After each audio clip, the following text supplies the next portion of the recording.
Assalamualaikum warahmatullahi wabarakatuh. Jumpa lagi di channel Pejuang Bangsa Konoha. Mudah-mudahan hari ini kita semua disehatkan dan diberikan rezeki yang berkah.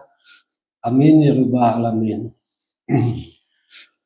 Teman-teman, kemarin terjadi perdebatan antara Suryo dan Silverster di acara CNN terkait masalah Kongres PSI yang dihadiri oleh Bapak Jokowi dan terkait ijazah palsu juga dibahas. Bagaimana videonya tanpa basa-basi, kita simak videonya teman-teman. Waktu lalu kita pernah mendiskusikan pula begitu soal Pak Jokowi masuk atau tidak.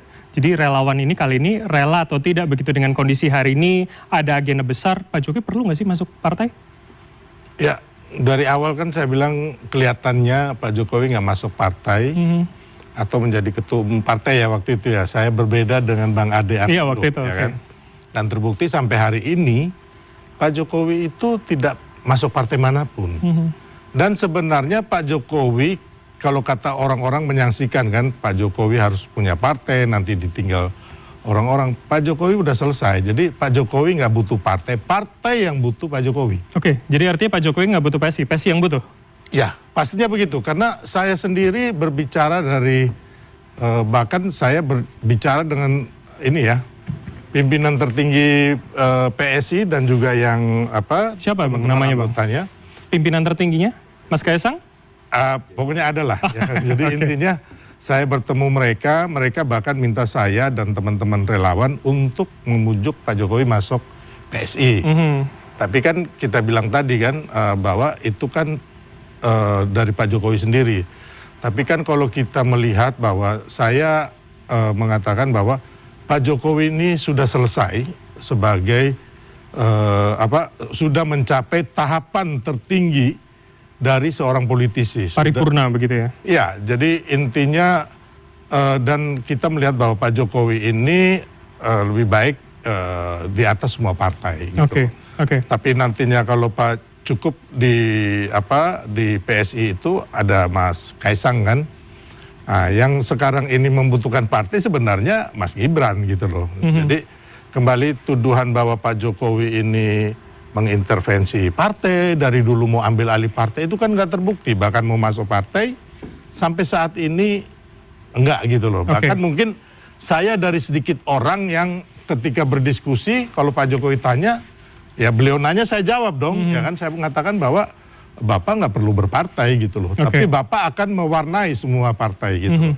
Bapak yang ada tokoh di balik termasuk koalisi ini kan sebenarnya koalisi yang dibentuk oleh Pak Jokowi. Oke, jadi tidak perlu masuk ke salah satu artinya menurut Anda ya Bang ya? Iya, saya pikir gitu. Tapi kan itu hak politik Pak Jokowi ya, kita juga nggak bisa. Tapi kalau menurut saya, pendukung Pak Jokowi ini ada hampir di semua partai. Oke. Ya, jadi saya pikir Pak Jokowi lebih baik fokus ya membantu PSI. Saya setuju gitu loh. Ya kan, tapi intinya, menjadi bagian tidak perlu.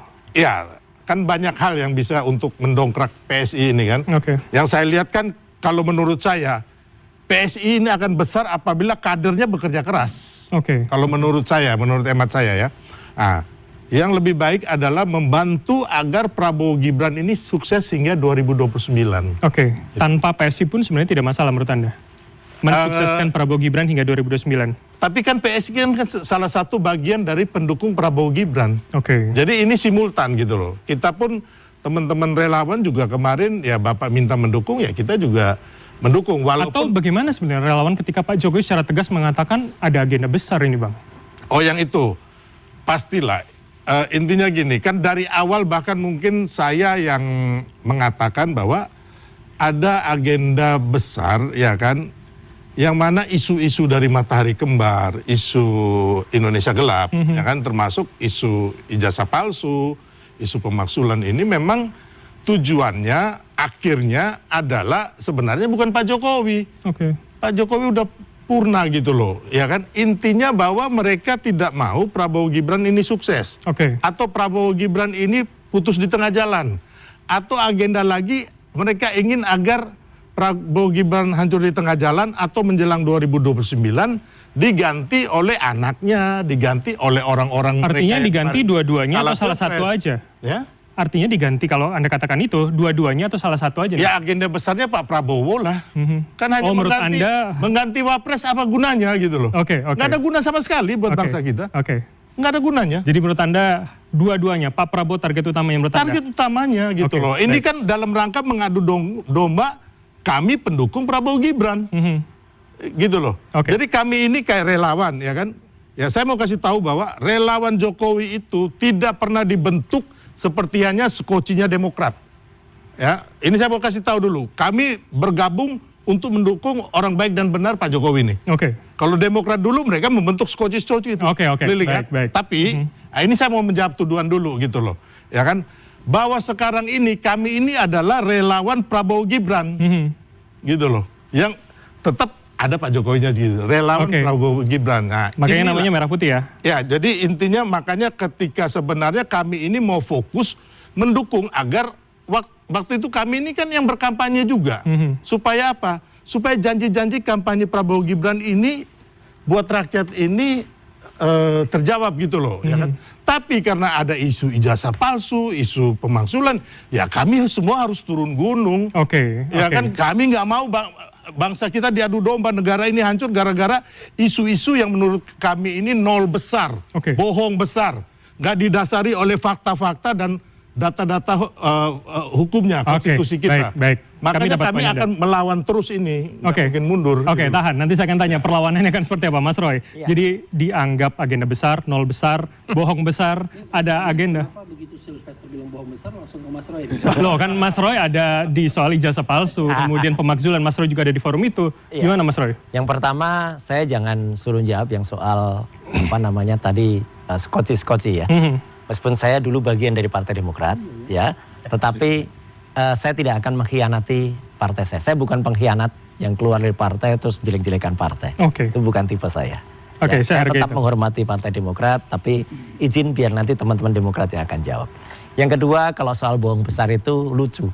Ada yang lebih bohong sebenarnya, yang suka jadi narasumber itu, ya, yang katanya dia penasehat itu ya. Dia lebih bohong lagi dia mengatakan saya dan Dr. Ismon itu bohong, tapi sebenarnya dia yang bohong. Ada, kami itu tidak bohong. Ada telaah ilmiahnya, ada jejak digitalnya, ada ilmiahnya, dan itu benar-benar bisa diuji. Yang namanya ilmu pengetahuan itu siap diuji dengan ilmu pengetahuan. Jadi kalau ada agenda besar, walaupun ada bukti-buktinya, Anda menganggap itu bukan suatu agenda besar yang mana? Ya, agenda besar yang mana? Jadi artinya orang yang bilang agenda besar itu dialah yang menciptakan itu. Ya, dia sendiri sebenarnya yang baperan. Dia sendiri yang sebenarnya sudah tidak percaya diri. Dia sendiri yang sebenarnya pengen ikut cawe-cawe. Ya, meskipun seharusnya sudah selesai, sudah harusnya ngomong cucu, tapi kemudian masih aja ikut cawe-cawe. Maksud Anda adalah? Dengan statementnya tadi, bilang saya akan ikut bantu. Namanya di dalam internalnya sendiri aja bergejolak, ada yang pro, ada yang kontra kok. Gitu loh. Jadi artinya kan sebenarnya dia itu ya belum tentu disetujui, ditolak juga masuk partai itu kan, meskipun saya bukan orang partai lagi. Itu biar urusannya partai-partai lah. Itu udah lama, sejarah lama bagi saya. Tapi artinya apa yang kami kemukakan, apa yang saya, Dr. Ismon, Dr. Tifa sampaikan, itu adalah uji telaah ilmiah dan full science. Kalau memang orang tidak mengerti, ya mungkin bahasanya itu nol besar, bohong besar, ya saya memaklumi lah. Saya memaafkan orang-orang yang tidak mengerti ilmiah kayak gitu. Ya saya maafkan saja. Tapi sebenarnya intinya adalah dia tidak memahami, tapi jangan kemudian ketidakfahaman seseorang itu kemudian diterapkan ke orang lain. Tingkat pengetahuan dia yang segini, jangan kemudian diterapkan orang lain juga harus segini. Tidak memahami ya, kuncinya menurut Anda di situ ya. Dan kemudian tidak mengerti, tapi saya senyum saja. Contohnya apa? Statement ilmiah, statement ilmu pengetahuan langsung dibahas dengan hukum. Itu kan enggak ilmiah ya ilmiah gitu loh. Kalau nanti hukum ya hukum. Kalau kemudian itu dikatakan kalau memang konsisten hukum, Mas Bram, ya nanti pembuktiannya juga secara hukum. Misalnya apa? Katanya kepolisian memastikan itu asli. Bukan kepolisian bisa memastikan. Yang memastikan itu adalah pengadilan. Yang itu akan menyelesaikan itu adalah pengadilan, tapi bukan pengadilan di tingkat yang sekarang berjalan. Oke, pun hari ini ada gelar perkara khusus menurut Anda? Ya, itu harus diminta. Gelar perkara khusus pun sekarang, siang tadi saya ke Polda Metro Jaya untuk membersamai teman-teman meminta gelar perkara khusus di level Polda Metro. Karena Polda Metro ini melakukan pengulangan terhadap kesalahan di Bareskrim. Artinya, yang harus sampai ke pengadilan itu adalah yang ada di Bareskrim. Di sana itu tadinya penyelidikan, kemudian kenapa tiba-tiba dihentikan padahal itu tidak ada aturan penghentian di level penyelidikan, harusnya di level penyidikan. Jangan tiba-tiba curang, ya, kemudian licik kalau menurut saya, ya, di sananya mau dihentikan karena tidak mau itu sampai pengadilan, padahal kan ada yang berjanji itu. Kalau sampai di level pengadilan mau ditunjukkan, nah, ditutup sendiri, kemudian di Polda mau dijalan. Padahal yang di Polda ini harusnya, Mas, ini karena orang nalar, kalau orang punya otak dan punya waras, ya, ini harusnya nunggu dulu sampai yang di level Bareskrim itu sampai inkrah, ya, sampai level pengadilan itu terbukti asli atau apa. Kalau asli di pengadilan kami terima kok. Karena di pengadilan itu nanti akan fair. Ada ahli dari sini, ada ahli dari pihak kami bertarung dengan dan semua fair, terbuka untuk publik. Semua terbuka. Tapi kalau di sini harus sampai pengadilan, statusnya udah beda. Di sini itu tidak ada lagi pembuktian. Gitu. Bang Silvester, komentar Anda. Ya. Mas Roy ini debat di TV lain, tapi curhatnya di sini. Ini menarik ini. Dan menjadi poin ambil statement dari podcast lain. Jadi, Bang Silvester, tanggapan Anda dulu. jadi makanya saya bilang tadi kenapa nol besar, Bang. Karena yang diteliti oleh peneliti, jadi Mas Roy ini kadang bisa jadi peneliti, penasihat hukum, semua lah bisa ya. Tapi intinya bahwa yang diteliti itu hanya digital. Bukan ijazah original, analog, otentik, asli, atau yang palsu. Jadi selama ini yang mereka teliti ini hanya digital, Mas. Tidak melihat langsung maksud Anda? Ijazah Pak Jokowi? Bukan ijazah yang original, yang palsu atau yang original. Terus yang kedua, ada yang lucu lagi. Ya kan, teman-teman ini kan menggugat UGM. Jadi intinya UGM yang dituduh memalsukan. Sebelum tahun 2005. Gak pernah ada tuduhan itu? Enggak. Loh, makanya ada gugatan, Mas. Logikanya ada gugatan di PN Solo dan PN Sleman. Itu loh ya. Ini clear nih, ini fakta hukumnya ada, Mas. Anda nggak bisa bantah, ya? Bukan nggak bisa bantah. Saya ngomong dulu, baru Mas Roy. Itu turut tergugat itu bukan yang digugat. Mas Roy, nanti abis itu Mas Roy bantah ya. Biar saya bicara dulu. Orang hukum nggak ngerti hukum. Tahan dulu. Silakan Mas Silvester. Tergugat kok digugat tuh loh. Iya. Jadi intinya Mas Roy, ya kan, bahwa teman-teman ini, ya kan, mengatakan bahwa ijazah itu makanya mereka sampai mengeruduk UGM segala. Tahun 2005 dipalsukan.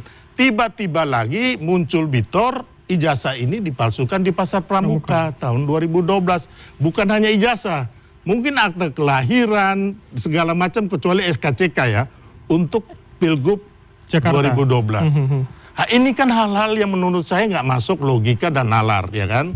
Nah, memang kembali lagi, saya sepakat bahwa nanti yang memutuskan pengadilan, gitu loh. Tapi kembali lagi kan UGM yang mengeluarkan ijazah sudah mengatakan asli, termasuk Bareskrim, ya kan? Kalau saya hanya melihatnya itu, kenapa? Saya bukan peneliti seperti Mas Roy, ya kan? Jadi kalau dia logika timeline itu ya?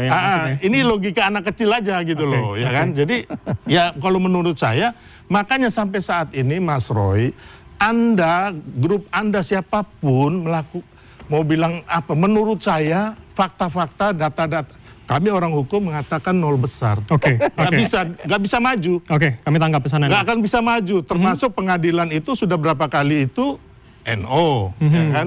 TPUA yang di Bareskrim juga kemungkinan besar ya pasti selesai. Jadi menurut Anda tidak perlu ke pengadilan sebetulnya? Yang ada ini adalah nanti kita lihat. Makanya saya bilang ini isu pemaksulan dan isu ijazah palsu ini sudah game over.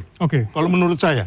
Tinggal telenovela dan drama-drama nanti Mas Roy mereka jadi naik sidik, ya kan? Ada tersangka, ada terdakwa, ada narapidana. Itu drama-drama ini yang akan kita nikmati. Makanya saya sekarang santai-santai gitu. Santai ini bos. Karena saya lihat ini udah ada nih. Bukan saya ahli nujum gitu loh. Tapi perkiraan Anda seperti itu ya, bahwa itu. Mas Roy, tanggapan Anda? Ya, saya aja bukan orang hukum. Ngerti kalau yang di Solo itu tergugat pertamanya siapa. Ya, bukan UGM. UGM itu turut tergugat. Dari baca itu aja orang hukum nggak ngerti itu katanya. Ya, itu aja udah lucu, ketawa betul saya. Ya, saya bukan orang hukum loh ya, saya aja bisa mengerti yang dimaksudkan Pak Dr. Taufik itu yang digugat siapa. Satu, tidak pernah ada kami itu menuduh UGM itu pembuat ijazah palsu. Enggak, kami justru kasihan kepada UGM. Ya, yang kemudian menjadi turut terlibat di sini, turut kemudian mengakui sebuah ijazah yang sebenarnya bukan milik dia. Gitu. Itu aja. Dan kami itu pulang ke kampus tanggal 15 April itu, Mas. Jadi itu kampus saya. Saya menempuh pendidikan S1, S2 di UGM, asli. Itu kampus kami. Dan kami itu dalam rangka keprihatinan kami dengan kampus itu. Jadi poin Anda? Poin saya adalah salah kalau sekarang ada orang mengatakan bahwa kami itu meneliti yang salah. Kalau memang benar apa yang diteliti ada, hadirkan di atas meja, ya hadirkan, baik itu bahkan ketika gelar gelar perkara khusus kemarin.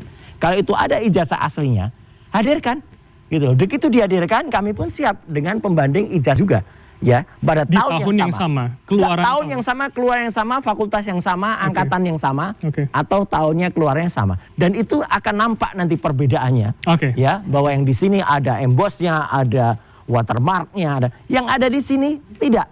Gitu loh. Kenapa saya bilang tidak?